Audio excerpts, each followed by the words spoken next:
Muy buenas tardes, les hablaré de un trastorno poco frecuente pero con gran relevancia clínica como lo es la neurosarcoidosis. Hablar de sarcoidosis es hablar de un trastorno inmunomediado multisistémico cuya característica histopatológica es la presencia de granulomas de células epitelioides no calcificantes multifactorial dado por la exposición a antígenos no conocidos con una determinación genética demostrada por la concordancia en gemelos monocigóticos de hasta un 80% y características ambientales infecciosas y no infecciosas para la expresión de esta.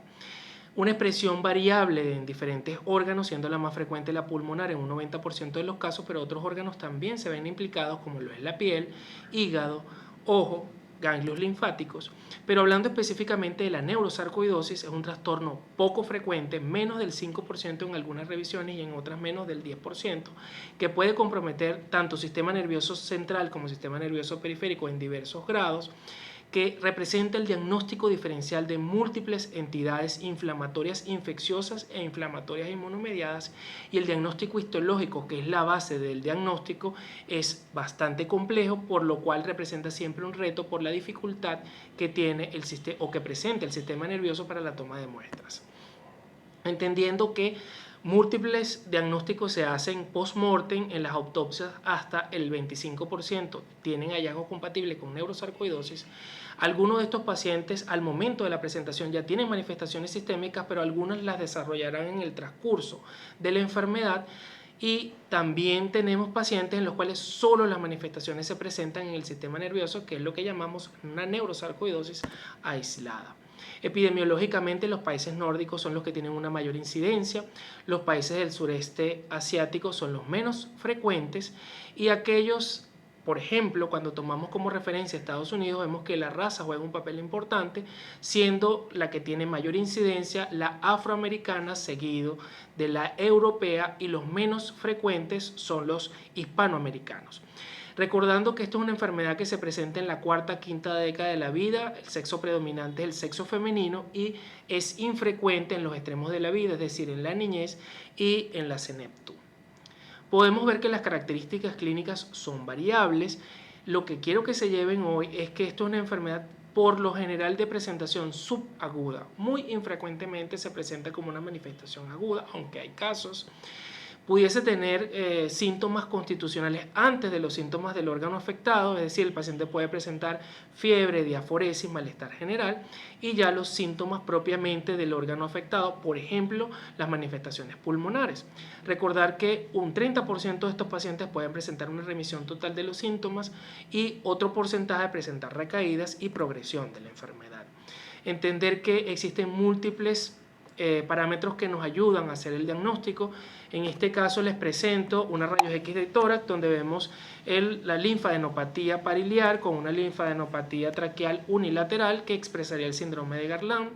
También tenemos una biopsia de ganglio linfático donde observamos ese granuloma compacto bien organizado, y un PET donde observamos el realce de esta linfadenopatía, bien sea parailiar o mediastínica. La sarcoidosis siempre estará expresada por múltiples caras, pero digamos que el entendimiento de los prototipos y el compromiso de diversas estructuras, en este caso del sistema nervioso, nos ayudará más a entender cómo abordar el diagnóstico y cómo tratar a este paciente de forma oportuna. Desde los primeros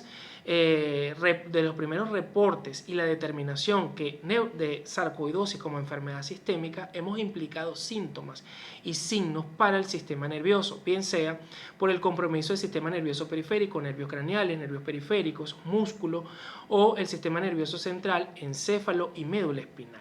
Vamos a comenzar por una de las más frecuentes, como lo es la neuropatía craneal, encontrando que la parálisis facial o la neuropatía craneal es la más frecuente, hasta en un 70% de los casos.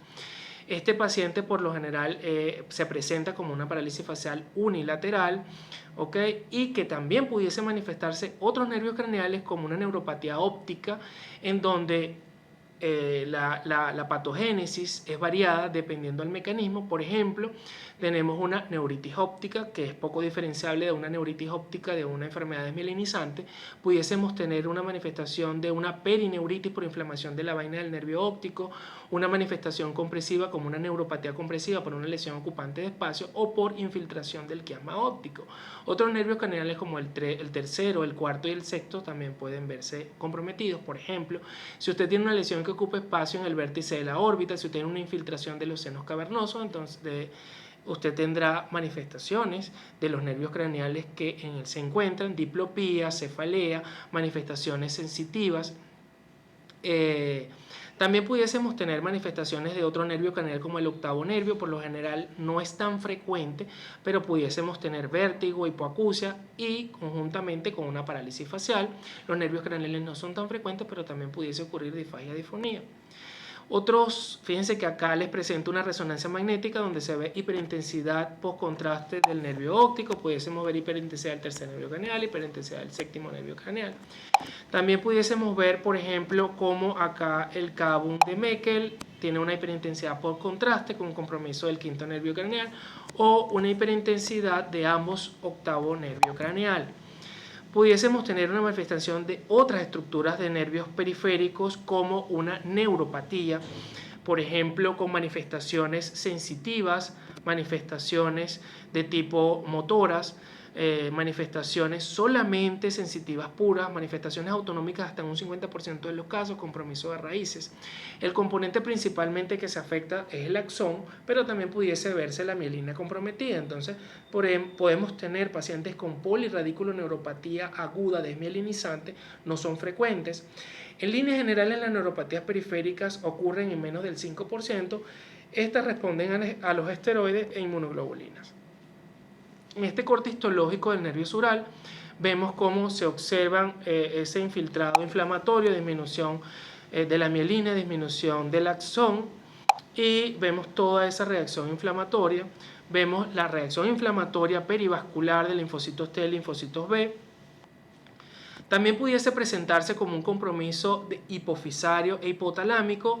Se presenta frecuentemente como una diabetes insípida, el paciente cursa con polidipsia o un panhipopituitarismo gradual en grado de asociación a la leptomeningitis creciente. Otras presentaciones dependiendo a qué estructuras comprometan, nervios craneales, cefalea por una lesión que ocupa espacio.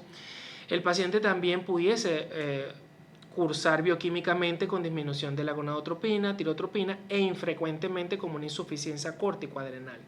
También en este corte vemos cómo observamos una hiperintensidad de la hipófisis anterior, vemos la invasión de los senos cavernosos, este paciente cursa con cefalea y diplopía. Podemos ver también como una leptomeningitis nodular con invasión hipotalámica, un compromiso hipotalámico, compromiso del tallo y un compromiso leptomeningio con compromiso de la base. Vemos también que pudiese manifestarse con compromiso del sistema nervioso central por un engrosamiento meningio, es decir, una paquimeningitis, un compromiso extenso de las meninges, pero también intraaxial como una leptomeningitis, o un compromiso vascular como vasculitis. Vemos cortes histológicos donde se ven nuevamente esos granulomas de células epiteliales y células gigantes. Vemos cómo el engrosamiento dural puede comportarse como una lesión que ocupa espacio y hacer signos de focalización neurológica como una crisis epiléptica. Pudiese también comportarse con esa invasión destructiva intraaxial como esa leptomeningitis, un paciente que cursa con una encefalopatía subaguda progresiva. También pudiésemos tener un compromiso vascular, esto no es frecuente, pero el paciente pudiese tener invasión de células epitelioides a nivel de la pared vascular, producir una alteración de la lámina elástica interna, fibrosis y obstrucción del vaso y producir la isquemia. Como les decía, no es frecuente, pero puede ocurrir o producir un proceso inflamatorio perivascular con un realce postcontraste como en este corte coronal. Podemos ver también que el paciente tiene una afectación de la médula espinal, es una mielopatía subaguda, es aislada por lo general, expresada como una mielopatía longitudinalmente extensa, cervical o torácica, pudiese comprometer también las raíces, la cola de caballo y expresarse como una expresión típica clínica de esta área. Fíjense cómo vemos la lesión longitudinalmente extensa con un realce lectomeningio de esta lesión. Recordemos que pudiese presentarse de forma aislada, ya les hablaba de la neurosarcoidosis aislada, pero también pudiese dar manifestaciones clínicas que no concuerdan con la invasión de las diferentes estructuras, y es lo que llamamos una paraneurosarcoidosis. Incluye manifestaciones, trastornos cognitivos, memoria, pensamiento, alteraciones de la atención, concentración y fatiga. Es un concepto que es relativamente reciente. El plan de trabajo es un plan multidimensional, comenzando por las imágenes. Recordemos, muy importante la resonancia con contraste. Podemos utilizar la tomografía por emisión de positrones para buscar lesiones subclínicas y determinar dónde vamos a tomar la muestra. El análisis del líquido cefalorraquídeo, que pudiese ser normal, pero en un porcentaje no despreciable, hasta el 50%, pudiese estar inflamatorio, bien sea porque hay aumento de la celularidad, hiperproteinorraquia e hipoglucorraquia. Los biomarcadores no son específicos, pero pudiesen ayudar desde el punto de vista sérico, desde una linfopenia, aumento de los niveles de calcio, hipercalciuria. Podemos encontrar pacientes con elevación de la enzima convertidora de angiotensina, que no es específico, puede encontrarse en el 60% de los casos de sarcoidosis sistémica. No ayuda mucho en el caso de neurosarcoidosis. En el líquido cefalorraquídeo podemos encontrar alteración de la relación de CD4-CD8, podemos encontrar aumento de la inmunoglobulina G, aumento de la interleuquina 6, aumento de la interleuquina 10, y evidentemente toda la lista de mercado de diagnósticos diferenciales. Fíjense que el plan de trabajo se va a hacer individualizado dependiendo de la manifestación clínica, a la expresión imagenológica, tanto en suero como en líquido cefalorraquídeo, y cuál es el estudio que voy a pedir. Y si estoy pensando que hay una manifestación del sistema nervioso periférico, utilizar los estudios electrofisiológicos para ello. Entender que los diagnósticos nunca vamos a estar en certeza un 100% que estamos ante una sarcoidosis, una neurosarcoidosis, porque existen otras enfermedades infecciosas que producen también reacciones sarcoides, que producen inflamación granulomatosa dentro de las infecciones y las neoplasias. Por lo tanto, eso siempre debe considerarse y nunca vamos a estar a un 100% de seguridad. Por lo tanto, establecer unos diagnósticos rígidos es imposible. Sin embargo, en el 2018 intentaron hacer una clasificación y se habló de un diagnóstico definitivo, de un diagnóstico probable y de un diagnóstico posible. Fíjense que en todos, tanto la clínica como los paraclínicos son concordantes con neurosarcoidosis, pero es la patología la que hace la diferencia. Si logramos determinar neurosarcoidosis en el sistema nervioso, valga la redundancia, tenemos un diagnóstico definitivo. Tipo A, si demostramos invasión extraneural. Tipo B, si definitivamente esto es una neurosarcoidosis aislada. Es probable si el paciente demostramos patológicamente por una muestra sistémica, o es posible si no logramos hacer la determinación patológica. El manejo es un manejo también multidimensional. Recordemos que quiero que se lleven que esto es una enfermedad tratable cuando se hace de forma oportuna y de forma adecuada. Los esteroides siempre son la base del tratamiento, porque ya recordemos que esto es una enfermedad inflamatoria, pero necesitamos también de la inmunosupresión para ahorrar los esteroides, pero también para modificar la enfermedad. Los inmunosupresores que tenemos de todos para cualquier enfermedad inmunomediada: metrotexate, micofenolato de mofetilo, ezatioprina y ciclofosfamida, siendo metrotexate una de las evidencias mayores con mejor respuesta en toda la revisión de casos. Pero más allá de eso, a veces necesitamos de la terapia biológica. Por ejemplo, los fármacos dirigidos al TNF-alfa, como es el infliximab, son los que tienen mayor evidencia. Otros realmente tienen menor abordaje, y recordemos que hay que entender que a veces no solamente se trata sistema nervioso central o periférico, sino que se tiene que tratar la enfermedad sistémica. Existen algunos biológicos como el Etanercept que pueden generar inflamación granulomatosa paradójica. Algunas revisiones como esta intentan tratar de definir cuál es el esquema de tratamiento. Por ejemplo, el uso de los esteroides dependiendo de la gravedad. Si tenemos una enfermedad leve, pudiésemos valernos de la terapia oral con prednisona. Si es mucho más severa, por ejemplo una lectomeningitis que es mucho más agresiva, utilizar las dosis de metilprednisolona que habitualmente utilizamos, esquema de 3 a 5 días de 1 gramo. Y la terapia de inmunosupresores, recordemos que los inmunosupresores no actúan de forma inmediata.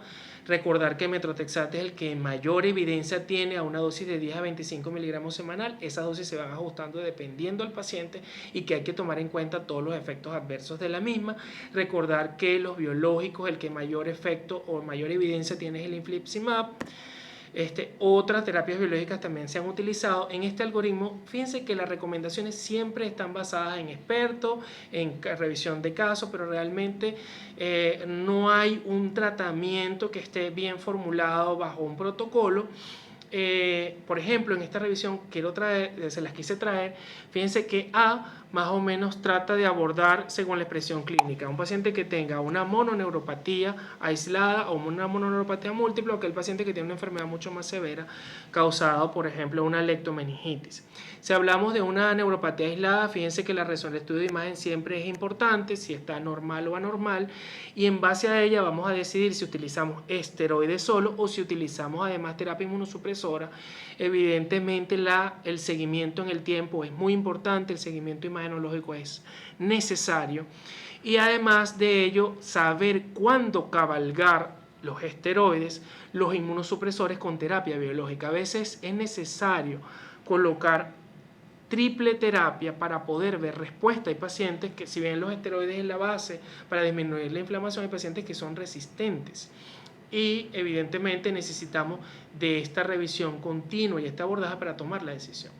Para concluir, entonces, podemos decir que la neurosarcoidosis es una enfermedad inmunomediada que puede cursar o no con síntomas sistémicos, que puede afectar en grados variables el sistema nervioso, tanto central como periférico, y tenemos tratamiento. Y el tratamiento está representado por los esteroides, por los inmunosupresores y por la terapia biológica cuando sea necesario.